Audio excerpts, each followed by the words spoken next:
క్రైస్తవులపై దాడులు ఈ మధ్య చాలా పెరిగిపోయాయి. వాళ్లకు సువార్త ప్రకటించడానికి ఎన్నో ఆటంకాలు ఎదురవుతున్నాయి. ఈ మధ్య కొడుతున్నారు కూడా. అలా కొడుతున్నప్పుడు వారు దెబ్బలు తిని వెనక్కి వెళ్లిపోతున్నారు తప్ప తిరిగి ఏమీ చేయలేకపోతున్నారు. మీరు కూడా తిరిగి కొట్టండి అని నేను చెప్పడం లేదు. చట్టపరంగా మీరు ఏం చేయవచ్చో మనం తెలుసుకుందాం. ముందుగా భారత రాజ్యాంగం ఒక మత విశ్వాసాన్ని ప్రకటించుకోవడానికి ఎలాంటి రూల్స్ చెప్పింది అనే విషయాన్ని మనందరము తెలుసుకోవాలి. ఆ నియమాలు అనేవి భారత రాజ్యాంగంలో ఆర్టికల్ 25 నుండి 28 వరకు ఇవ్వబడ్డాయి. ఆర్టికల్ 25 మీకు ఏ మతాన్ని అయినా అనుసరించే, ఆచరించే మరియు ప్రచారం చేసే హక్కు, స్వేచ్ఛ ఉంది. ఉదాహరణకు మీరు క్రైస్తవులుగా ప్రార్థనలు, చర్చి సేవలు లేదా మీ విశ్వాసాన్ని ఇతరులతో పంచుకునే స్వేచ్ఛ కలిగి ఉన్నారు. ఈ హక్కు కొన్ని పరిమితులకు లోబడి ఉంటుంది. ఇది ప్రజల మధ్య అశాంతి రగిలించేదిగా ఉండకూడదు.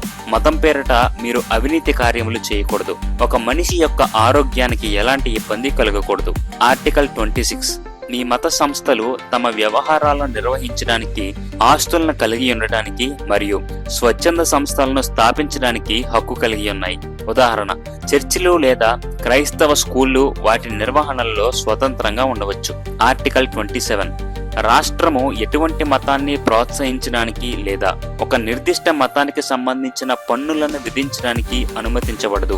ఇది మత వివక్షను నిరోధిస్తుంది. అంటే రాష్ట్ర ప్రభుత్వం ఒకే మతానికి కొమ్ము కాయకుండా అన్ని మతాలను సమానంగా చూడాలి అని ఈ ఆర్టికల్ చెప్తుంది. ఆర్టికల్ 28 ప్రభుత్వ స్కూళ్లలో మత బోధనలను నిషేధిస్తుంది. కానీ మీరు మీ పిల్లలను క్రైస్తవ స్కూళ్లలో చేర్పించి అక్కడ మత విద్యను అభ్యసించే హక్కును మీరు కలిగి ఉన్నారు. ఇది రాజ్యాంగం మనకి ఇచ్చిన మత స్వేచ్ఛ. ఇప్పుడు మీరు సువార్తకు వెళ్ళినప్పుడు ఏం జరుగుతుంది, దానిని ఎలా సమర్థవంతంగా ఎదుర్కోవాలి అనే విషయాన్ని చూద్దాం. మీరు సువార్తకు వెళ్ళినప్పుడు ఎవరైనా మిమ్మల్ని అడ్డగించి పర్మిషన్ ఉందా అని అడిగినప్పుడు మొదట మీరు భయపడకండి. మీరు ఎప్పుడైతే భయపడతారో అవతలి వ్యక్తికి మీరు బలాన్ని ఇచ్చిన వారు అవుతారు. మీరు భయపడడం చూసి అతను ఇంకా రెచ్చిపోతాడు. అతన్ని చూసి అతని లాంటి వాళ్ళు ఇంకా యాడ్ అవుతారు.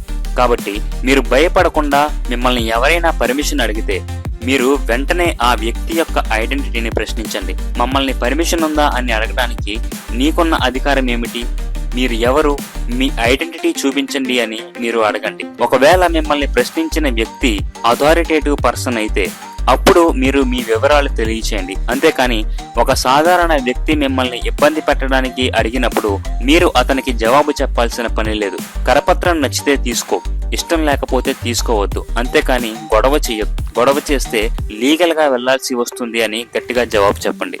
ఎవరైనా మిమ్మల్ని ఇంకా ఇబ్బంది పెడుతూ ఉంటే వెంటనే మీ ఫోన్ తీసి మిమ్మల్ని ఎవరైతే ఇబ్బంది పెడుతున్నారో వాళ్ళ ఫేస్ లో కనబడేలాగా ఆ సంఘటన అంతటిని రికార్డ్ చేయండి.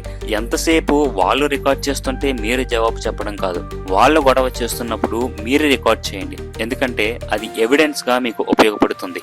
ఆర్టికల్ 25 ఆధారంగా మీరు స్వేచ్ఛగా మీ విశ్వాసాన్ని ప్రకటించుకోవచ్చు. అలా ప్రకటిస్తున్నప్పుడు ఎవరైనా మిమ్మల్ని అడ్డగిస్తే అది చట్టరీత్యా నేరం. అంతేకాదు, ఎవరైనా మతం పేరిట బలవంతం చేస్తే వారు రాజ్యాంగం ప్రకారం చట్టాన్ని ఉల్లంఘించిన వారు అవుతారు. కాబట్టి వారిపై చట్టపరమైన చర్యలు తీసుకోవచ్చు.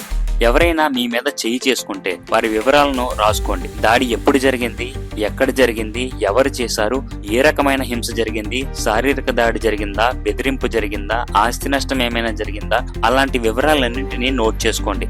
సాక్ష్యాలను సేకరించండి. ఫోటోలు తీయండి, వీడియోలు తీయండి.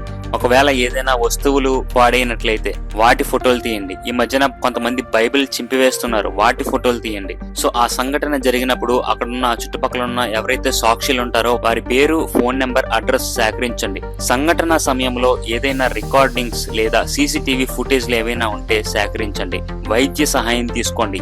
వైద్య సహాయం తీసుకుని MLC మెడికో లీగల్ సర్టిఫికెట్ తీసుకోండి. ఇది మీకు కోర్టులో ఎవిడెన్స్ గా ఉపయోగపడుతుంది. సంఘటన జరిగిన వెంటనే సమీప పోలీస్ స్టేషన్ లో first information report FIR file చేయండి. మీ ఫిర్యాదులో సంఘటన యొక్క పూర్తి వివరాలు, దాడి చేసిన వ్యక్తుల వివరాలు మరియు సాక్ష్యాలను మీరు వారికి తెలియజేయండి.